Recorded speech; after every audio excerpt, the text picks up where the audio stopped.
कोई टीचर के पास जाओ, उसे बोलो मैंने खत्म नबूवत की कॉन्फ्रेंस करानी है, प्रिंसिपल के पास जाओ, यूनिवर्सिटी में करानी है, मैंने नजरिया पाकिस्तान की दफा की कॉन्फ्रेंस करानी है, वो बोले नहीं जी नहीं करानी, तो उसे बोलो लिख के दे दो, सिग्नेचर कर दो, हम नहीं कराते। वो लिखत पढ़त ले आओ सिग्नेचर के साथ मेरे पास, फिर मैं जानू वो प्रिंसिपल जाने।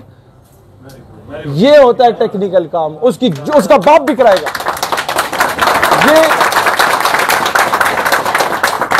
ये काम जब वहां कंजर खाने हो सकते हैं फेयरवेल और वेलकम पार्टी के नाम पे, जब वहां हर किस्म की फहाशी फैल सकती है, तो वहां पर हम अपना नजरिए का फरोग अगर नहीं दे सकते तो इसमें एडमिनिस्ट्रेशन की नाकामी नहीं, हमारी कमजोरी है, ये तस्लीम करना। मुस्तकबिल का इंजीनियर, मुस्तकबिल का डॉक्टर, मुस्तकबिल का आर्मी ऑफिसर, मुस्तकबिल का वकील, मुस्तकबिल का जज, ये साकिब निसार टाइप के ये सारे यूनिवर्सिटियों से निकलते हैं।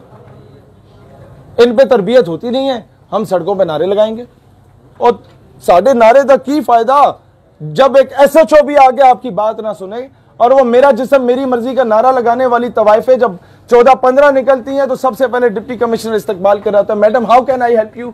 क्यों? उनका जनाब इदारों में असर रसूख है,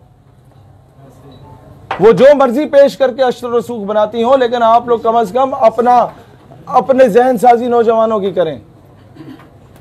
लिहाजा जब तक आप लोग महकमों में या खुद नहीं जाएंगे या वहां असर रसूख कायम नहीं करेंगे, क्या मौत पड़ती है? एक दिन अपने MNA से मिल लो ना, जब उससे यूं मिलते हो कि भाईजान सड़क बना दो, एक बार मिल लो कि भाईजान आफिया सिद्दीकी की करारदाद पेश करो, नहीं तो अगली बार इधर मुंह ना दिखाना। अपने स्कूल्स, कॉलेज, यूनिवर्सिटीज में डाटा इकट्ठा करें, कौन कौन टीचर है जो डायरेक्टली इनडायरेक्टली पाकिस्तान की इस्लामिक आइडियोलॉजी को टारगेट कर रहा है, उसकी खुफिया वीडियोस रिकॉर्ड करें, हम तक पहुंचाएं। हमें यूनिवर्सिटी बंद भी करनी पड़ी ना, उसे यूनिवर्सिटी से निकालने के लिए हम करने को तैयार होंगे। मैं वादा करता हूं होगा। पाकिस्तान हमेशा जिंदाबाद।